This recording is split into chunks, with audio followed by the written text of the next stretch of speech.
Navbatdagi obyektimizga Powertech kompaniyasini 330L avtomatikasini o'rnatib berdik. Bu xonadonimizning darvozasi bo'yi 5 metr, eni 4 metr. Juda bahaybat darvoza ekan. Rossiyskiy uголnilardan tayyorlangan. Listlari juda qalin. Почти 2 millimetrli listlardan ishlangan darvoza ekan. Darvoza juda mustahkam, juda katta. Shunga yechim qilib, biz Powertech kompaniyasining 330L avtomatikasini qo'yib berdik. Bu avtomatika juda mustahkam, og'ir bo'lgan darvozalarga mo'ljallangan. 1 tonna 200 bemalol ochib yopadi. Bu bir tabaqasi shunaqa bo'lsa, bemalol ochib yopadi. Avtomatikamiz ishlashlari idealni, juda sifatli. Ust korpuslari mana nirjavikadan.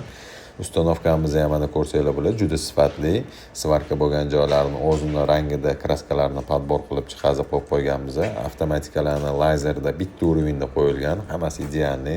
Qo'shimcha xavfsizlik tizimi sensorlari o'rnatib berilgan. Bu ichki tarafga qo'yilgan sababi bolalarni